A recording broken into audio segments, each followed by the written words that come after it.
Assalamualaikum warahmatullahi wabarakatuh.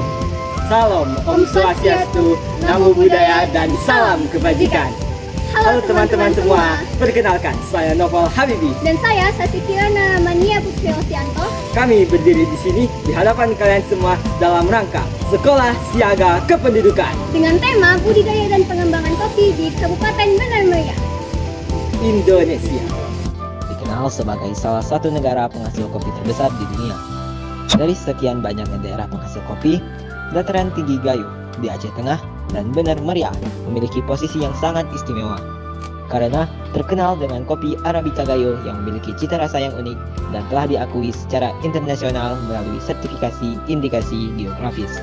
Selain nilai ekonomis yang tinggi, budidaya kopi di Benar Meriah juga memiliki nilai sosial dan budaya yang mendalam.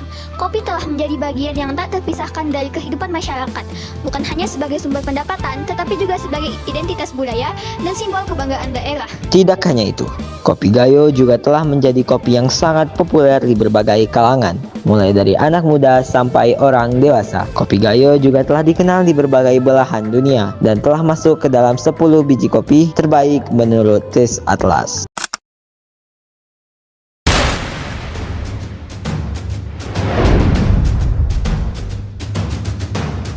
Halo, selamat siang Kak. Assalamualaikum warahmatullahi wabarakatuh. Waalaikumsalam warahmatullahi wabarakatuh. Kami dari SMA 1 Bukit ingin mewawancarai Kakak tentang kopi Kak sebagai SSK kan. Perkenalkan, nama saya Novel Habibi. Saya Sasi Kirana.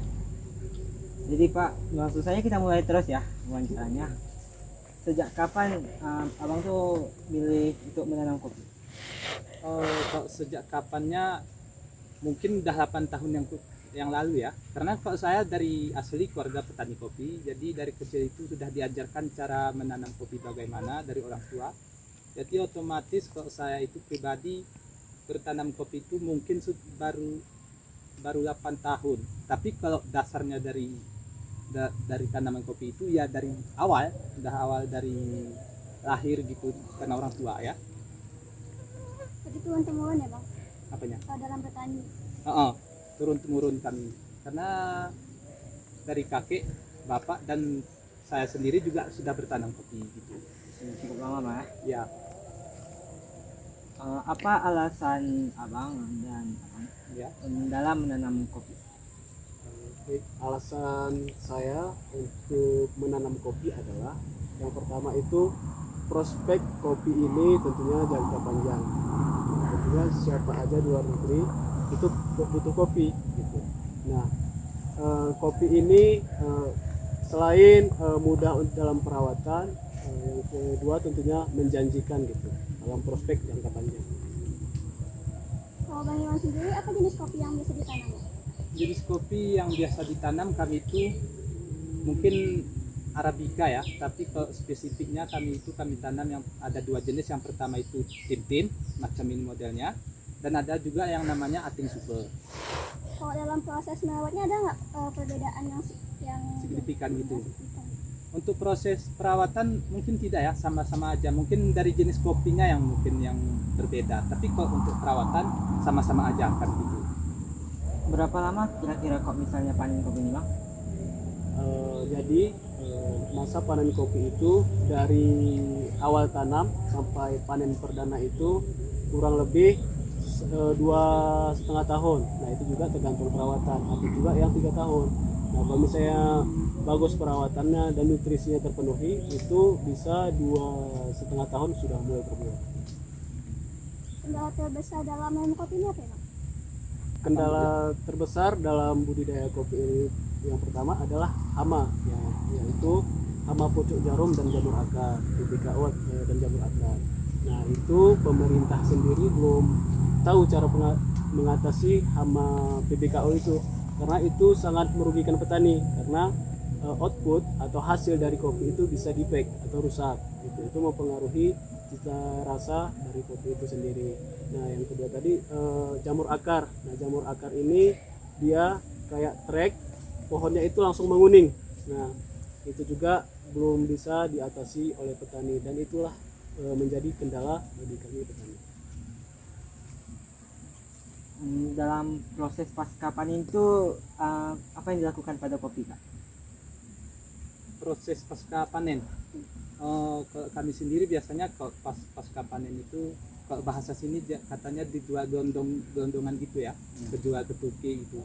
Biasanya kami jarang proses, karena kami biasanya setelah panen antarkan kepada tukinya, dan tukinya biasanya yang memproses. Berarti abang ini kayak mengirim gitu ya, nggak Iya, proses sendiri. iya, nggak proses sendiri.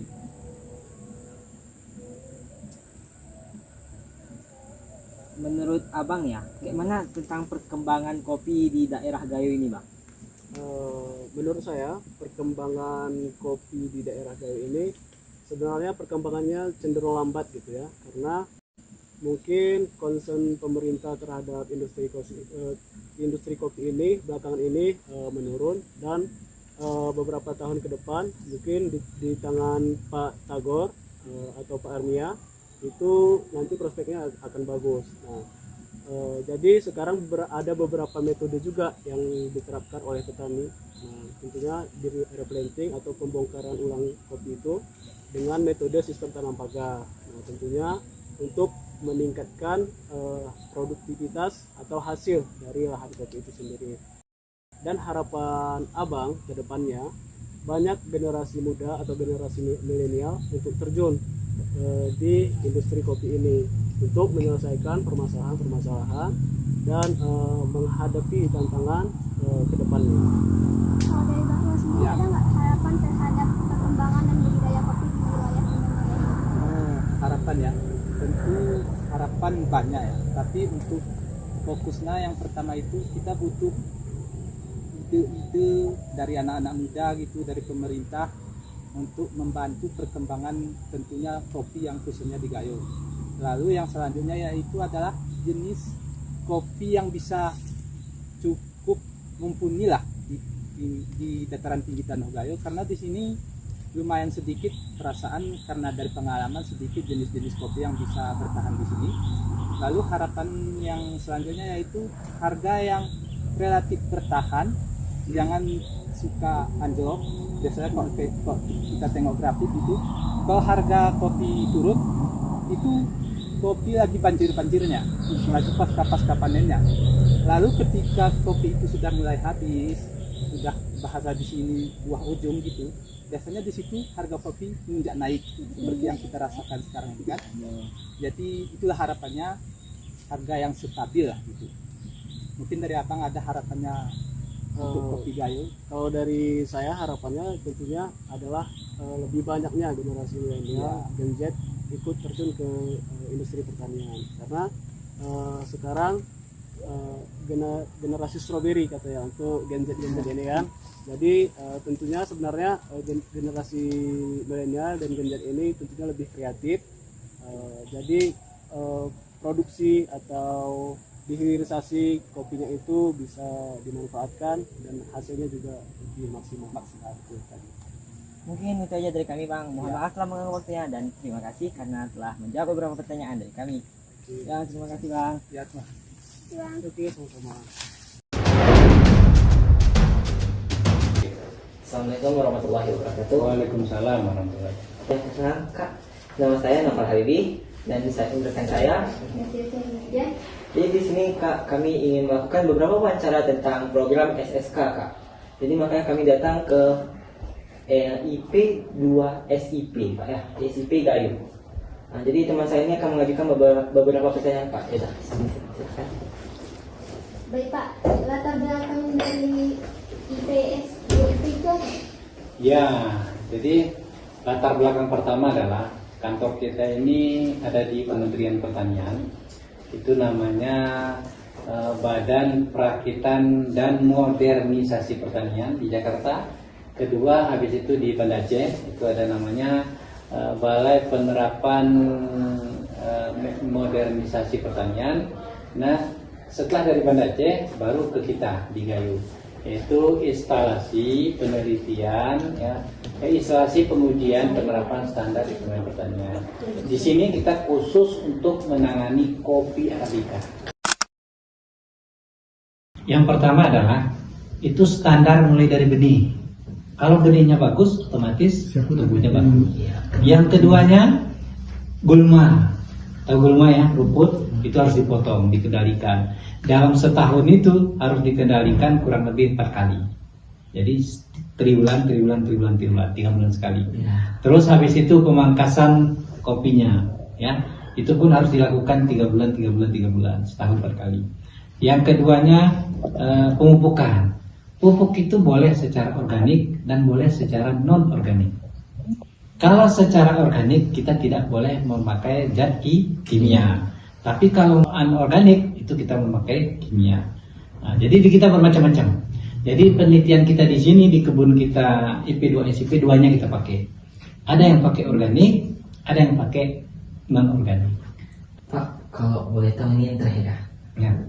apa pengaruh kopi terhadap tubuh yang membuat kita tuh kayak milih kopi sebagai simbol kita, Pak? Ya, kalau kami di sini mengatakan bahwa apa pengaruh minum kopi terhadap kesehatan tubuh, ya tubuh manusia ya. Pertanyaannya. Yang pertama, kopi. Ya.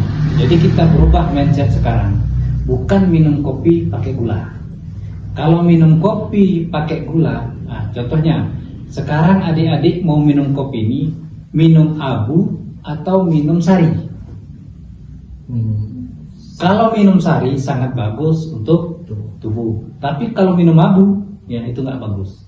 Contoh, kakek nenek kita dulu dia minum abu.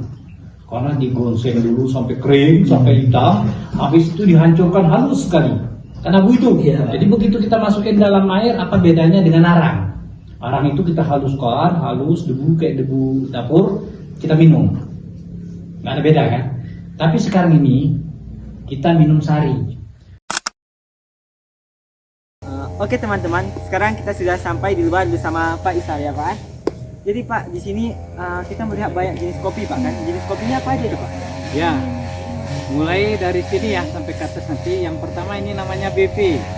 Yang ini, yang sebelah, ini namanya Mocha. Ini didatangkan dari Yaman. Ya, Yaman orang Arab.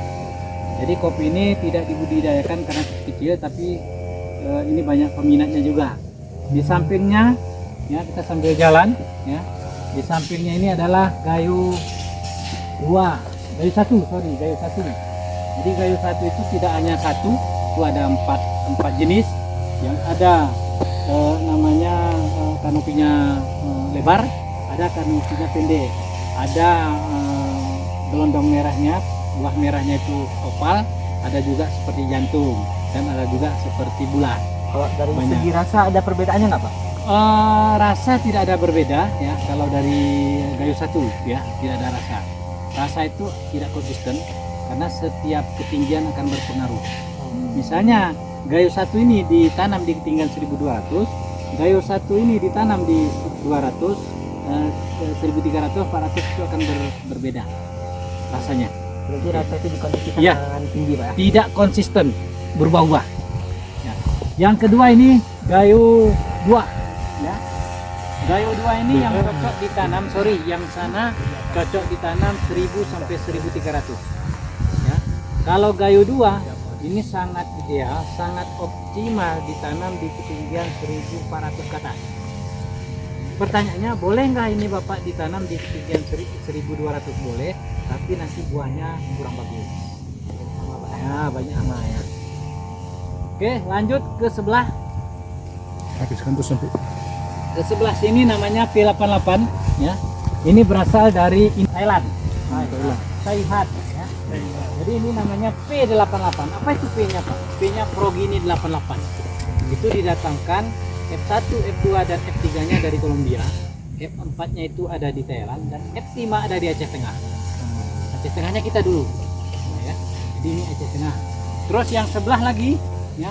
Ini nama kopinya Usda. Ini didatangkan dari Amerika Serikat ya. Ini kalau di kita di sini bahasa petaninya adalah ateng salah musim. Ya, tapi bahasa di sini namanya Usda 762. Berarti ini yang paling jauh Pak di Eropa sana. Ya, ini dari Eropa ini. Amerika Serikat. Di sebelahnya itu ada CH 308. Ya, itu 308. Itu didatangkan juga dari Thailand. Ya. Ini dari Thailand. Ya. Yang sana itu, yang sebelah sana itu sampai ke sana ya. Itu SLN 9. Silvian. Ya, Silvian 9 dari India. Yang sebelah sana lagi itu dari C, Katimor. Katimor itu banyak, ada Katimor C48, C50, C47. Itu didatangkan dari Queensland, Australia. Ya. Terus yang sebelah sini punya kita, ini ada yang apa namanya? Gayo 3. Yang ujung Pak, yang ujung. Nah ya. Itu Gayo 3 yang sudah menjadi hak paten daerah kita. Ya. Ya, khas Gayo itu ada 3, itu Gayo 3 ya. Di sebelahnya lagi itu BP ya, tapi di sini BP. Nah, inilah sebenarnya Lasmanuka. Saya bilang tadi sumber daya jentik Lasmanuka. Di sini hanya sekitar kurang lebih 14-15 varietas ya yang menjadi kebun koleksi di sini. Jadi teman-teman, kita sekarang masuk ke bagian pembibitan. Ayo kita ikuti.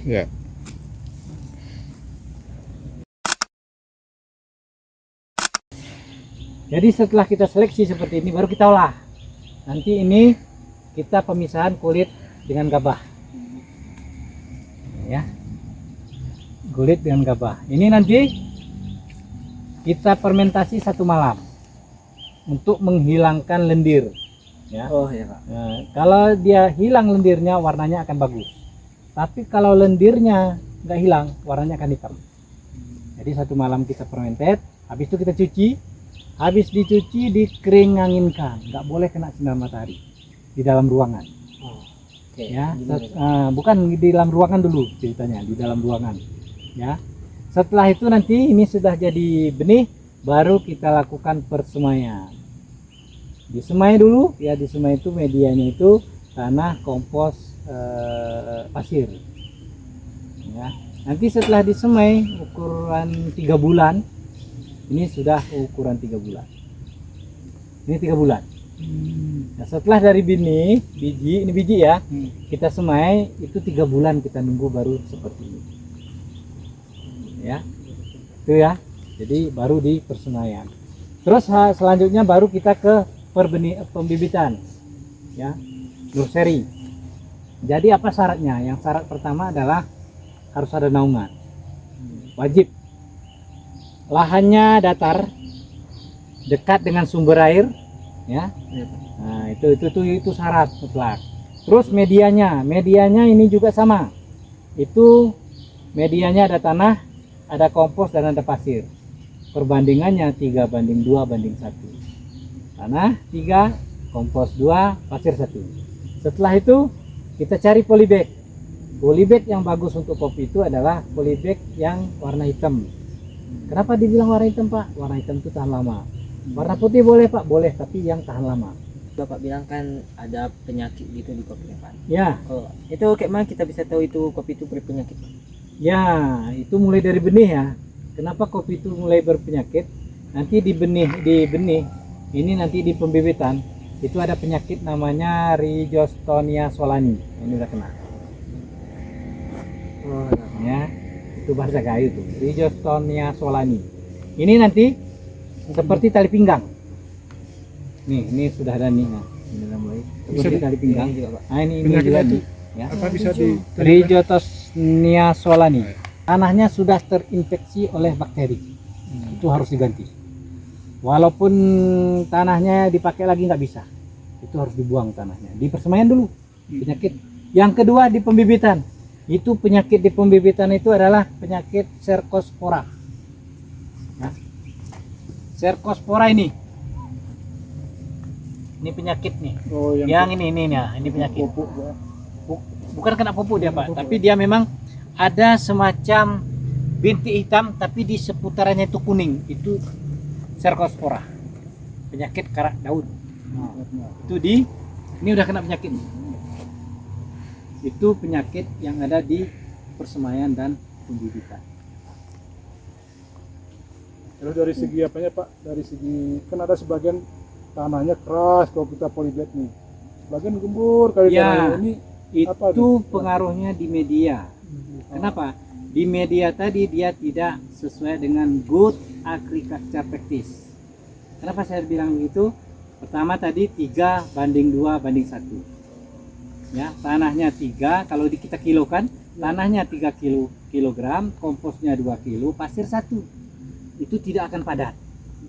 Tapi kalau memang hanya tanah doang, nah seperti ini prakteknya anak USK sama Unimal nih, ya.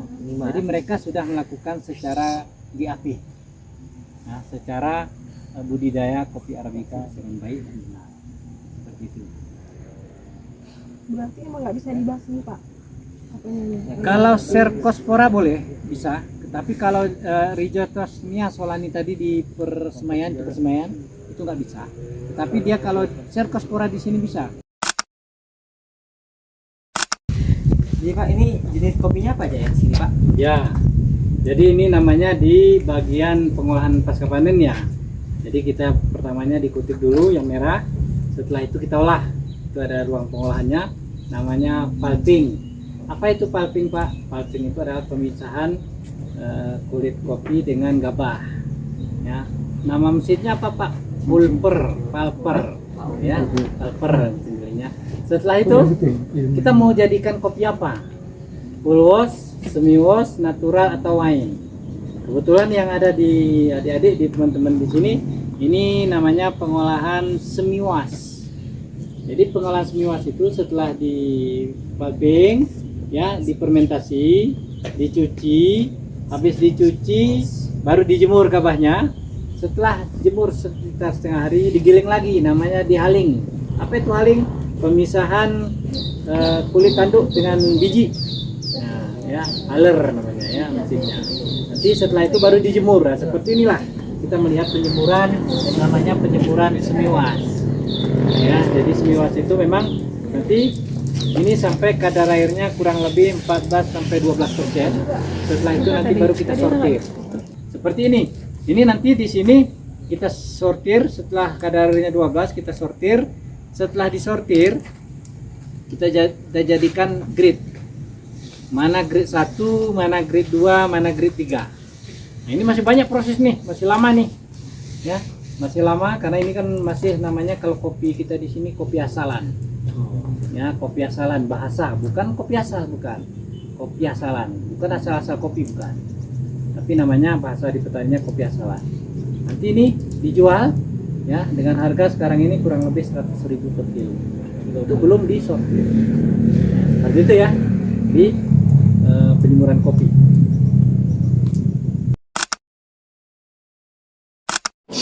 Jadi teman-teman, kita berada di fase roastingnya ya.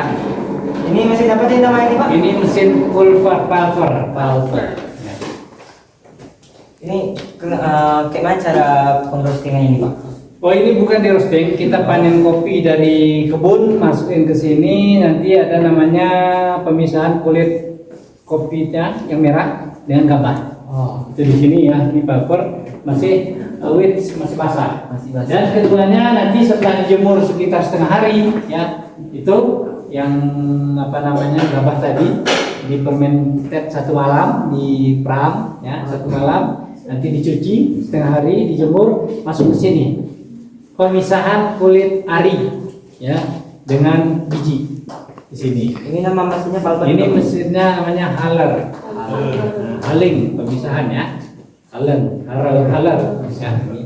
Setelah ini nanti dijemur, setelah jadi green bean, green beannya seperti ini ya. 12-13% ya. Baru kita masukkan ke roasting. Ini mesinnya Pak. Nah, ini roasting ya. Nah, ini biasanya sering ini ibu ini yang sering roasting di sini ya, dengan teman-teman kakak-kakak mahasiswa, orang-orang luar datangnya. Ini di roasting langsung jadi bubuk nih Pak? Bukan, jadi roasting itu adalah sangrai. Tahu sangrai? Roasting itu bukan jadi bubuk ya. Green bean, nah, gongseng, sangrai, green bean yang dimasukkan di sini dibakar ya, dibakar itu akhirnya menjadi berubah warna, namanya menjadi roast bean. Roast bean. Nah ya, roast bean dulu di sini. Ini nama mesinnya roasting. Ya,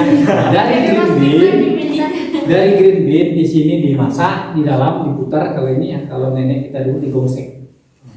Kenapa nggak bagus digongseng Pak? Kalau digongseng itu tidak rata. Ada yang di sebelahnya nanti udah hangus, sebelahnya ini belum kena api. Tapi kalau di sini diputar ya, rata. Nanti keluar dari sini ya, setelah ini ada 3 yang perlu diketahui. Ada namanya nanti dark, ya, ada yang medium dan ada yang dark. Leg ini belum masak kali, ya. Medium pertengahan. Medium inilah cocok untuk citra rasa. Keluar kopinya, olahnya kalian di aspal, nanti keluar rasa aspal. Kalau olahnya nanti ada di situ tai ayam gitu kan, ada rasa-rasa tai ayam. Nah, ya, itu yang medium. Tapi light ini masih asamnya tinggi. Terus yang ketiganya dark. Dark itu udah hitam, udah gosong. Nah, itu kurang bagus. Tapi memang ini banyak yang peminatnya orang kita yang hitam. Hitam. Nah, asal jangan minum kopi hitam kita pun jadi hitam. Ya. Habis itu nanti setelah itu baru kita masuk ke grinder. Nah, ini. Grinder ini apa tujuan grinder, Pak? Ini menghaluskan roast bean tadi, yang roast bean hitam itu dari situ keluar sini. Yang mana paling bagus, Pak? Dia tekanannya mesh namanya kalau di sini. Mesh itu ya, kalau 10 mesh itu masih kasar. Itu yang paling bagus. Jadi kasar itu kalau kita seduh dengan air panas keluar ekstraknya, keluar sarinya, itu yang kita minum. Tapi dia semakin kuas, semakin halus, itu nggak bagus. Juga semakin kasar, itu juga nggak bagus. Karena kalau kasar itu, misalnya masak kopi 1 biji itu 8, ya, nah itu nggak bagus. Jadi yang bagus itu adalah yang medium. Ya, kalau di sini ada mesh bahasanya ya, bahasa di grindernya. Ini nanti halus, ya. Nanti setelah itu silakan dicicipin. Nah ini setelah turun, ya. Nah ini kan udah hidup ya. Nah, itu kasar ya, si kasar. Nah. Ini 10 mesh, cocok untuk cita rasa. Setelah ini nanti silakan ada yang mau packing. Nah ini di sini packing. Ya Pak, sudah itu aja. Terima kasih Pak ya. Oke, itu aja. Mohon maaf atas telah mengganggu waktu Pak. Oh iya. Oke. Cap kupigayo larita kingan cap kupigayo